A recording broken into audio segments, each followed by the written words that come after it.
ஓம் நம சிவாய. வணக்கம். நான் ஜோதிடர் மகேஜி பேசுகிறேன். ஜாதகத்தில் டாக்டர் ஆகும் யோகத்தை ஈஸியாக பார்த்து தெரிந்து கொள்வதற்கு இந்த பதிவை நான் போட்டிருக்கேன். ஏன்னா நிறைய பேர் டாக்டர் ஆகிடுவாங்களா, அதை படிக்கும்போது டாக்டர் ஆகிடுவாங்களா அப்படிங்கிறத தெரிஞ்சுக்கிறதுக்கு இந்த பதிவு ரொம்ப உதவியாக இருக்கும். ஏன்னா இந்த பதிவில் நான் ஒரு 8 பாயிண்ட்ஸ் கொடுத்துருக்கேன். அந்த 8 பாயிண்ட்ஸில் உங்களுக்கு 4 பாயிண்ட்ஸு வந்தாலே கண்டிப்பாக டாக்டர் ஆகிறதுக்கான யோகம் அதிகம் இருக்கும்.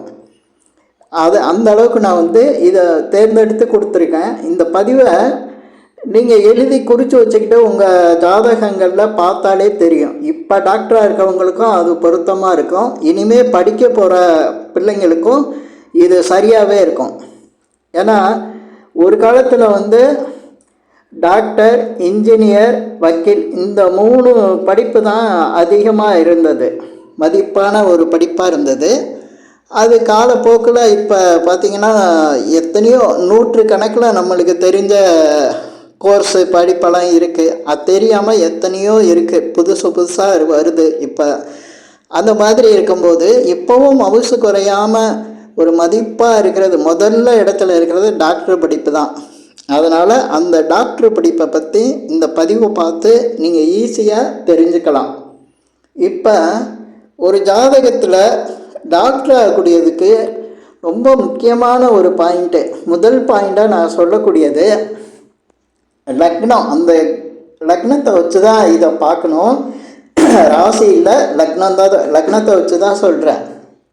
இப்போ ஒரு ஜாதகத்தில் ரிஷப லக்னம், கன்னி லக்னம், தனுசு லக்னம், இந்த 3 லக்னத்தில் பிறந்தவங்களுக்கு டாக்டர் ஆகக்கூடிய யோகம் அதிகமாக இருக்கும்.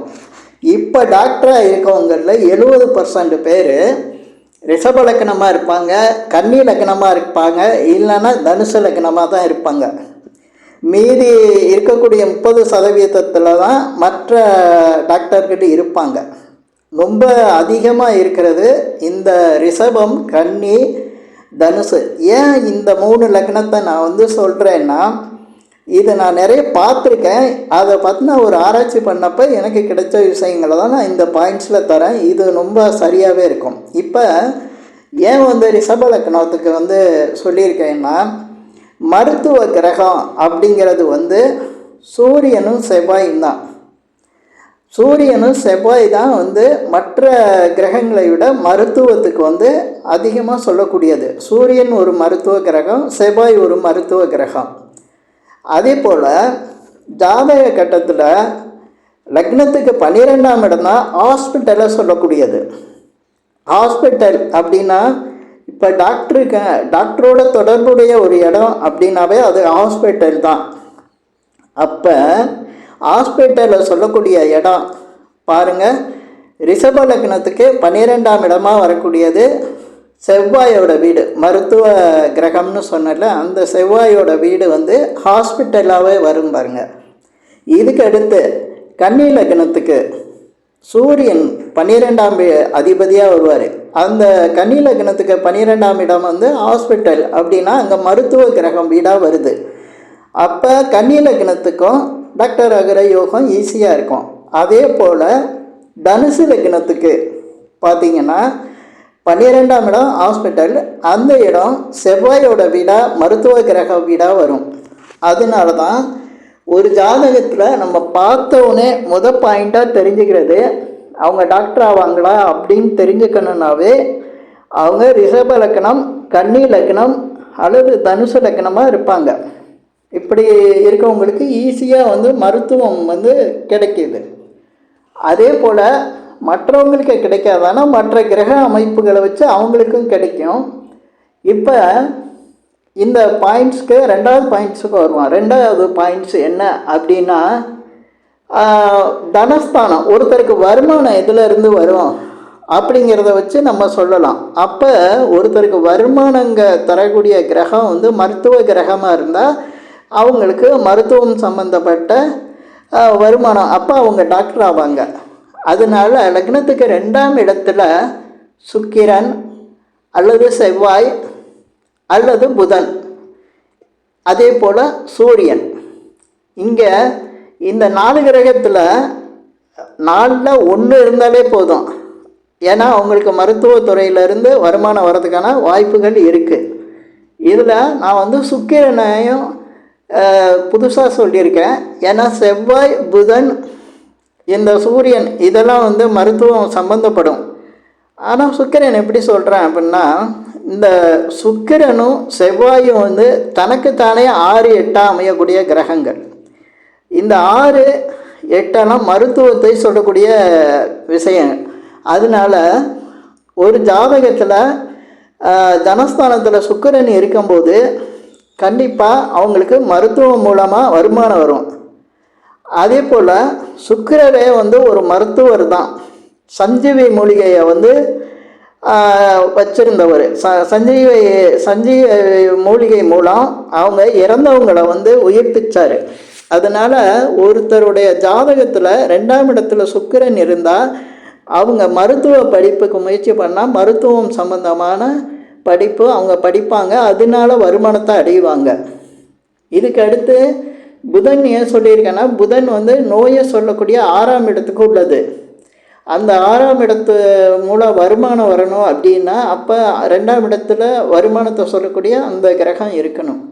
அதே போல் பார்த்திங்கன்னா செவ்வாய் மருத்துவ கிரகம், சூரியன் மருத்துவ கிரகம். அதனால அவங்களுக்கு டாக்டர் ஆகக்கூடிய யோகம் இருக்குது. இதுக்கடுத்து 3வது பாயிண்ட்டு, கர்மகாரகன் அல்லது தொழில்காரகன்னு சொல்லக்கூடிய சனி பகவான். சனி பகவானோட எந்த கிரகம் சேருதோ அந்த கிரகத்தை வச்சு அவங்களுக்கு தொழில் அமையும். அப்போ சனி பகவான் மருத்துவ கிரகமான சூரியன் அல்லது செவ்வாய், அதே போல் மூலிகை மருந்து சொல்லக்கூடிய கேது இணைகிறது. அதே போல் நோயை சொல்லக்கூடிய அந்த புதன் 6ஆம் இடத்தை சொல்லக்கூடியது. அதனால் அந்த புதன் அப்படி சனி பகவானோட இந்த கிரகங்களை ஏதாவது ஒரு கிரகம், சூரியன் அல்லது செவ்வாய் அல்லது கேது, புதன் தொடர்பு இருக்கிறது. இல்லைன்னா இவங்களுடைய பார்வை இருக்கிறது. இது 3வது பாயிண்ட்டு. இதுக்கு அடுத்து 4வது பாயிண்ட்டு பார்த்திங்கன்னா, செவ்வாய் சனி தொடர்பு இருக்கிறது. செவ்வாய் 3 பார்வை இருக்கும், சனிக்கு 3 பார்வை இருக்கும். இதில் எந்த பார்வையாவது ஒரு பார்வையில் இருக்கிறது அல்லது செவ்வாய் சனி இணைஞ்சு இருக்கிறது. இது 4வது பாயிண்ட்டு.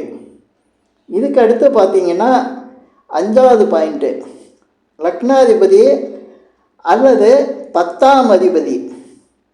இவங்க எப்படின்னா, இப்போ லக்னாதிபதி 10ஆம் அதிபதி ஒரு ஜாதகத்தில் கன்னி ராசியில் அல்லது விருச்சிக ராசியில், அப்படி இல்லைன்னா சிம்ம ராசியில் அல்லது மேசம், இந்த கட்டத்தில் எங்கே லக்னாதிபதி அல்லது 10ஆம் அதிபதி இருந்தாலும் அவங்க டாக்டர் ஆகிறதுக்கான யோகம் அதிகமாக இருக்கும். இதுக்கு அடுத்து 6வது பாயிண்ட்டு, 12ஆம் அதிபதி 2ஆம் வீட்டை பார்க்குறது இல்லைன்னா 2ஆம் வீட்டில் இருக்கிறது. ஏன்னா 12ஆம் அதிபதி தான் ஹாஸ்பிட்டலில் சொல்லக்கூடியது. அதனால் தனஸ்தானத்தை அவர் பார்த்தாருன்னா இந்த ஹாஸ்பிட்டல் மூலம் வருமானம். அதே போல் தனஸ்தானத்தில் இருந்தாலும் அந்த ஹாஸ்பிட்டல் மூலம் வருமானம் வருது. அப்போ டாக்டராக இருக்கவங்களுக்கு அந்த வருமானம் வருது. இதுக்கு அடுத்து 6, 12 பரிவர்த்தனை. ஒரு ஜாதகத்தில் 6ஆம் அதிபதி போய் 12ல் இருக்கிறது, 12ஆம் அதிபதி 6ஆம் இடத்துல இருக்கிறது. இந்த 6, 12 பரிவர்த்தனை டாக்டர் ஆகக்கூடிய யோகத்தை கொடுக்குது. இதுக்கு அடுத்து 8வது பாயிண்ட்டு, புதன், சூரியன், செவ்வாய், கேது இவங்க 8ஆம் இடத்துல இல்லை 12ஆம் இடத்துல இருக்கிறது. புதன், சூரியன், செவ்வாய், கேது இவங்க ஒருத்தர் இருந்தாலும் இல்லைன்னா 2 பேர் இருந்தாலும் எல்லாரும் இணைஞ்சு இருந்தாலும் புதன், சூரியன், செவ்வாய், கேது 8 அல்லது 12ல் இருக்கிறது. இவங்களும் மருத்துவத்துறைக்கு டாக்டர் ஆகக்கூடிய முயற்சி செஞ்சாங்கன்னா கண்டிப்பாக டாக்டர் ஆகக்கூடிய யோகம் இருக்கும். சரி, சில பேர் கேட்கலாம், எனக்கு ஜாதகத்தில் இந்த அமைப்பு 4 பாயிண்ட்டு 5 பாயிண்ட்லாம் இருக்குது, ஆனால் நான் படிக்கலையே எப்படி டாக்டர் ஆவேன் அப்படின்னு கேட்பாங்க. அப்படின்னா நீங்கள் டாக்டர் ஆக மாட்டீங்க. அந்த மருத்துவத்துறையில் ஏதாவது ஒரு வேலையில், மருத்துவம் சம்மந்தப்பட்ட துறையில் வேலைக்கு இருப்பீங்க, ஒரு வேலையாளாக இருப்பீங்க அங்கே. ஏன்னா மருத்துவம் சம்மந்தப்பட்டதில் பலதரப்பட்ட வேலைகள் இருக்குது. ஹாஸ்பிட்டல் வேலை எவ்வளவோ இருக்குது. அங்கே வேலை பார்ப்பீங்க. ஏன்னா இந்த பாயிண்ட்ஸ் எல்லாம் கேட்டுட்டு எனக்கு எல்லாம் தான் இருக்கேன், நான் ஏன் டாக்டர் ஆகலைன்னு கேட்பாங்க. அங்கே அடிப்படை விஷயம் படிக்கலைங்கிறத விட்டுருவாங்க. நீங்கள் படிச்சிருக்கீங்களான்னு கேட்டோம்னா படிக்கலை அப்படிம்பாங்க. படிக்காமல் யார் டாக்டர் வேலை கொடுப்பாங்க? அதை முதல்ல பார்க்கணும்ல. அந்த மாதிரி இந்த மாதிரி இப்போ நான் இந்த பதிவில் சொல்லியிருக்கிற இந்த பாயிண்ட்ஸில் ஒரு 4 பாயிண்ட்டு இருந்தால் கூட, ஏன்னா எல்லாருமே டாக்டர் ஆகிறதுக்கு படிக்கும்போது முயற்சி பண்ணுறாங்க, படிக்கலாமா செலவு பண்ணலாமா அப்படின்னு பார்த்துட்ருக்காங்க. அது கண்டிப்பாக இந்த மாதிரி அமைப்பு இருந்ததுன்னா அவங்க டாக்டர் ஆகக்கூடிய அமைப்பு இருக்கும். இது ஈஸியாக தெரிஞ்சுக்கலாம். இதை குறித்து வச்சுக்கிட்டு இதில் ஒரு 4 பாயிண்ட் இருக்கா அப்படிங்கிறத நீங்கள் பார்க்கணும். இந்த 4 பாயிண்ட் இருந்தால், இந்த 8 பாயிண்டில் 4 பாயிண்ட்டு வந்துட்டாலே அவங்களுக்கு டாக்டர் ஆகக்கூடிய யோகம் இருக்கும்.